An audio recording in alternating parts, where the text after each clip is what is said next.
These latest headlines from ABC15 are sponsored by Lerner and Rowe Injury Attorneys. One call, that's all. Hello, I'm Megan Thompson with your afternoon update from ABC15 Arizona. Here are our top stories. We're working right now to get an update after someone got hurt in an off-roading crash in Peoria. This happened just before noon in the desert area near 163rd Avenue in Dove Valley. Two others also on that UTV are expected to be okay. Investigators are not saying yet what caused that crash. Police are hoping to reach out to possible victims after a Phoenician hotel employee was arrested. He's accused of placing a cell phone in a private cabana while a woman was changing. Police charging the suspect for one count of voyeurism, which is a felony. No other victims have yet been identified.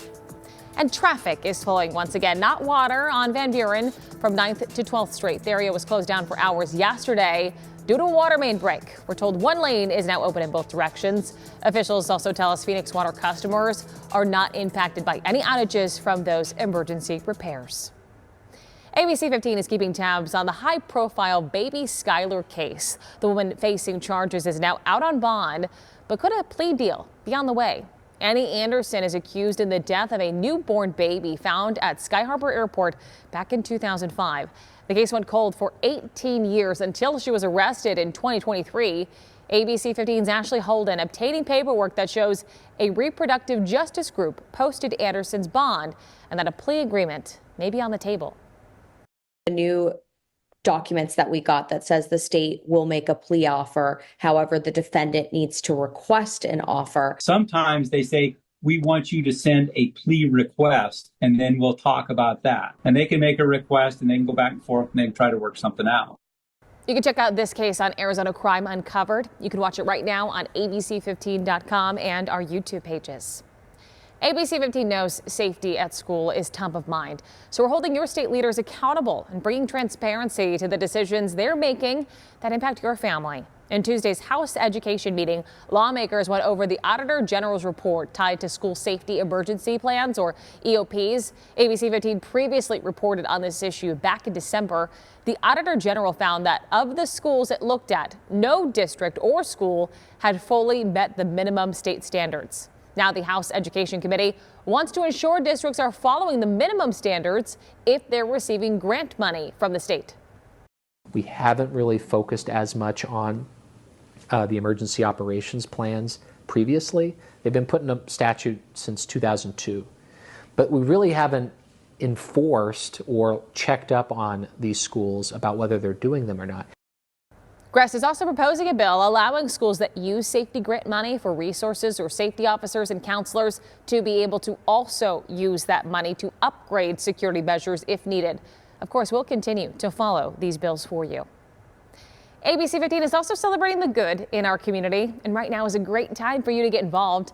St. Mary's says they're in a post-holiday slump with a dip in volunteers and donations, though the demand is still there. Whether it's a few days a week or just a couple hours out of your day, every minute helps.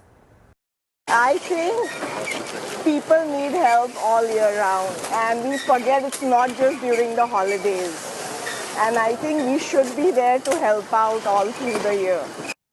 The shifts are 2 hours long. You can volunteer at 9 a.m. and 1 p.m. There is also weekend availability. We've made it easy for you to sign up with all the information on ABC15.com. Well, as we prepare for the next administration, President Joe Biden will give his farewell address. This is a White House tradition for the outgoing president to address the nation. ABC 15 will be bringing you that coverage live from the Oval Office, starting right here at 6 on ABC 15. With your most accurate forecast, I'm meteorologist Jorge Torres. It'll be a warmer but breezy Wednesday here in the valley, with temperatures starting off this morning in the 40s, and then by midday, the breezes will pick up with temperatures already in the mid-60s, and by the afternoon, forecasting highs in the lower 70s. As I mentioned, we are anticipating breezy conditions throughout your hump day. Winds from the east-northeast at 10 to 15, gusts around 20 to 25.